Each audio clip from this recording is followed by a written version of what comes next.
It is really a pleasure to be here today. I'm going to talk to you about a lot of things around collaboration and silos and silo busting. It reminds me of the first time that I was here in Florida. Anybody have a car? Anybody been driving around? Well, the first time I was here, my husband was with me and we were driving. And you know, some of these towns, they're a little confusing, like Kissimmee or Kissimmee or, yeah. So we were arguing about how you pronounce that name. We finally pulled into a fast food chain and I got out and I said, listen, please settle an argument. Could you just pronounce the name of where we are? And this very nice Floridian leaned way into my face and she said, Burger King. Well, a pleasure to be here. Today's sessions, we're going to look at silos, what they are, how they developed, and why they developed. We'll take a look at the high cost of low collaboration, or why most organizations today are doing everything they can to span silos, to bust silos, or as the Wall Street Journal puts it, to unsilo the organization. So, silo busting strategies, and finally, take a look at some research I've done on what is the core or the heart of a collaborative culture. Silos are really organizational units that can be, they can be defined by countries, they can be defined by functions, products, divisions, hierarchies. You can actually have a silo around a single person. Remember one CEO who brought me in, he said, Carol, my staff is isolating me. So I want you to just take a tape recorder and go around and find out what people in this organization really think. Now, the interesting thing was he didn't go around and find out what people really thought, but at least he hired someone else to do it. So he realized he was so siloed off that he had lost touch.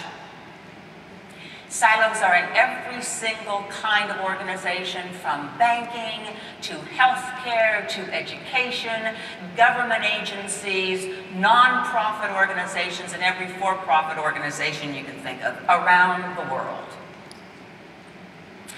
Silos really began because we created them. We probably always had hierarchical silos. You know, one strata level of the organization, not speaking so much to other levels of the organization, that entire kind of trickle-down communication that's still in many kinds of organizations today. Functional silos, certainly, but product silos didn't start until 1922. Because in 1922, companies like DuPont and General Motors said, you know something, we just don't have one product. We have 5 discrete products, and the customers are very different. In GM's case, they realized that people that were buying Chevys were nothing like people that were buying Cadillacs. So it made great sense to divide the organization into those product divisions who could then better serve the organization or the customer that they were attracting. The problem is that silos became so powerful that they walled off. They walled off communication, they walled off interaction, and anybody that tried to span those silos now has gotten into such trouble and such frustration. Silos really, I mean, in a silo you can speak a different language. Now that's really true if it's a country silo, that's literally true. But I remember working for an IT department at a large utility company. And I was brought in because there was a major change going on. We were going to go into a shared services model. And in a shared services model, functions like IT then sit in the center of a company and they have to sell their services out to the business units. And what we could never do was get an IT person to be able to explain to the business units what it is that they did. They simply didn't speak the same language. And what we ended up doing there is what I've seen in other organizations. We brought in managers from the business units. So we moved them around the company. We brought them into the IT function in that case, in order for them to learn enough about what was going on technically so they could explain it back to the units.